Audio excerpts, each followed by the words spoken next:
however complicated they are in general, their description of, or their difference from the point of view of the three jewels is not that hard to understand.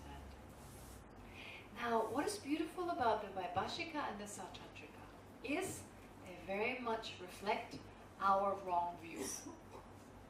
I'm saying it's beautiful in the sense that we cannot give up all our misperceptions right away. We can slowly gain some correct understanding, but then we can't go from like total not understanding to like understanding everything correctly. It's a very gradual process. So first we try to understand the easier things, and then let go of some of our misperceptions regarding those, and then we get a little further, and a little further, and a little further. So when we were initially taught about the Buddha, we heard the Buddha was just an ordinary guy, he was born to a king, he had all the happiness there was in the world, and he said, for many hours, well, then he practiced, different extremes, he sat down under a tree, and the next morning he was alive. Oh, it's a nice story. We can identify with that. That's me. I'm just an ordinary person, I have a lot of pleasure in my life, a lot of wonderful, and then I go to another extreme, we have to go to another extreme to find the middle. So maybe I go from the extreme of like lots of, indulging in samsara, to the extreme of torturing myself, to eventually find the middle way, which is enlightenment. So this kind of going into extreme, learning to find a middle way is expressed in a life story. But this is actually from the point of view of the Chitta Matra and the Madhyamika, it's not exactly how it goes. This is not exactly what happened.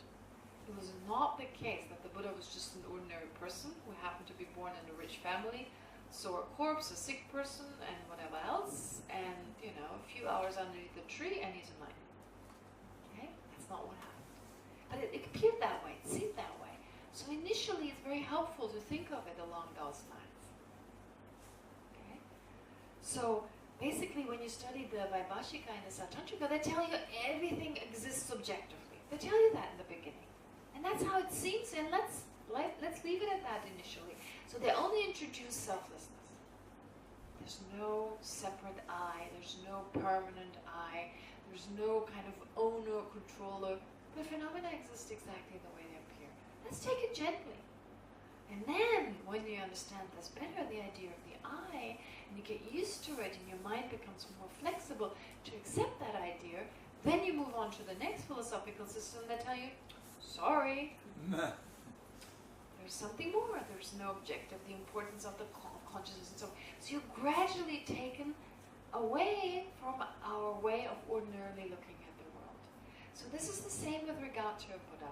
How does this story, how must it have been like when the Buddha came to India? Think. It seemed there was just an ordinary guy, married a wife, left her and his child, went into the forest, practice, extreme, from one extreme to the next, sat under the tree, 3 hours, fully enlightened, end of story. Great, happy ending. And then teach for many, many years, die, gone. Gone, totally gone. Continuum severed, no more. That's how it looks, right? But it seemed the body of the Buddha must still be an ordinary body, right? Because he was an ordinary guy. So our body is the result of karma and afflictions in the past. And so the Buddha's body must be an ordinary body, like ours, being very fragile, very vulnerable. It's the result of afflictions and karma, right? This body of ours is the result of our past afflictions. So the Buddha was an ordinary guy, as Shakyamuni, Gautama, or Buddha Shakyamuni, like the son of the Shakya family. And so the body wasn't transformed when he sat underneath that tree. So he has an ordinary body. Right? That's what it's explained. That's how it's explained according to the Vaibhashika and the Satantrika. And when he died, what else is there to do? The body was gone. His mind is enlightened. So there's no basis for the mind, and the mind which is cut. So that is reflected in the sense that, therefore, Buddha was an ordinary person, body was a contaminated body, the mind was special. So therefore, according to the Vaibhashika and the Satantrika school, the Buddha jewel is not the person. The Buddha the Buddha, the person is the Buddha, but not the Buddha jewel. It's not what you take refuge in, because you don't take refuge in that body. If you take refuge in the person, the whole person, then you have to also take refuge in their body and their mind. But if the body is not a Buddha's body, you can't call that a Buddha jewel. So according to the Vaibhashika and the Satantrika, they say the Buddha jewel, what you take refuge in, is the mind of the Buddha. The Sangha jewel is the mind of the Sangha, not the entire person. And they say, like I said, the Buddha was totally ordinary, became enlightened in that one lifetime. I mean, actually, we know now, unless you practice Tantra, it's impossible. But according to the story, it's like within one lifetime, from ordinary to being a Buddha. Okay?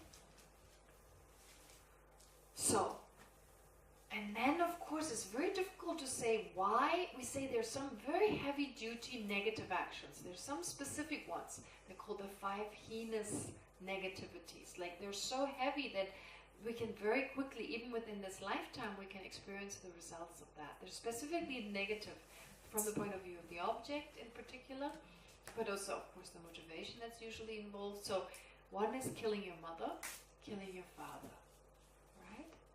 So in general, those are the ones who gave us life, whether intentionally or not. They did.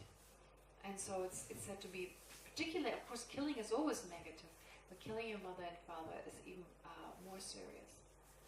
And then what else? What other negativities? Killing an arhat, someone who's reached liberation.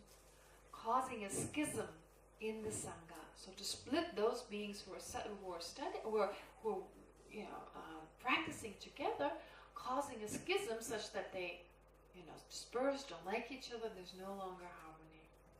And drawing blood of a Buddha, intentionally. Trying to injure a Buddha.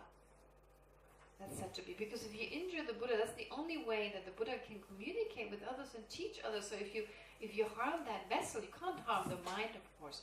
So you can harm the body. So drawing blood doesn't necessarily mean anything to harm, the physical body. Because so here the argument is, well, if the body is ordinary, what's the big deal, right? Why is it so bad? And the answer is, well, because it supports, it's the vessel of the mind. It's the vessel of that amazing mind. And they also say the omniscient mind of a Buddha, it's omniscient, but it cannot know everything simultaneously. It can only know it one after the other. So they refer to the mind of the Buddha as an exalted wisdom that knows extinction and non-production. So it knows the extinction of the cessations that are possible, and their non-production henceforth. So the fact that certain cessations can no longer be produced, so that understanding, which is a very profound understanding, it's said that we cannot understand the cessations in the continuum of a Buddha. We cannot thoroughly understand it until we become Buddhas ourselves. That absence of obstructions. We can possibly conceptually, intellectually understand it, but not really experience it. So this is something only a Buddha can know. So therefore they describe the Buddha in that way. From a Madhyamika point of view, that's impossible. So it appears that way, it looks that way, and it's fine to initially, but actually Buddha Shakyamuni was enlightened when he came to this world. He was already enlightened. He just manifested this aspect. Look, anyone can do this. So you can't, if you show it over 2 lifetimes, that's a problem. I mean, assume that past and future lives. If you had shown it over many lifetimes, that just doesn't work, because we cannot follow it. It's not like oh, this is the first life of the Buddha, this is the second. We just can't follow people over lifetimes, because we don't remember, we don't believe that's the same person. So it had to all happen in one lifetime. Being ordinary to becoming a Buddha. Right? So in that way, it seemed that this was happening, but actually the Buddha was already enlightened.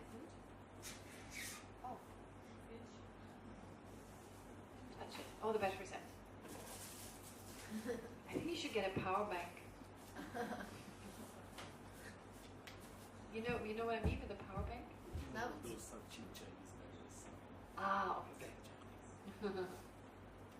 No, we use them in Dharamsala.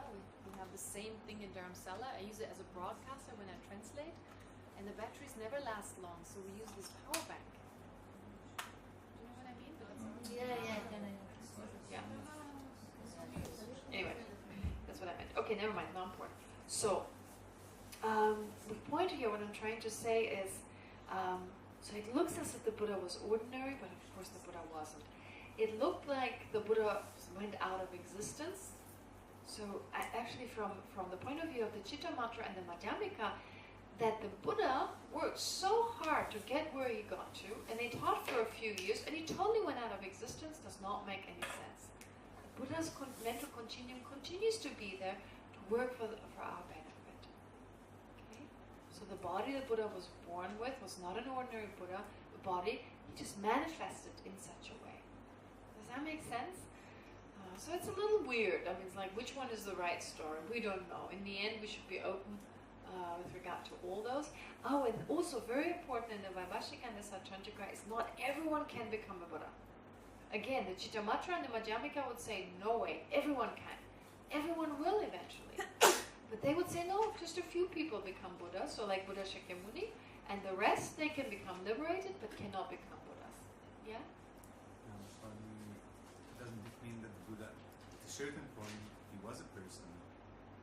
An ordinary became person. a Buddha. Yes, At yes. a certain point. Yes, just not in that lifetime as Buddha Shakyamuni. Yes, of course. There are whole like texts when they talk about the previous lives when he was a bodhisattva. Even sometimes there's mentioning of them as the Buddha as just an ordinary person. And it takes to become enlightened takes many lifetimes, unfortunately. I have to mention again, past and future lives.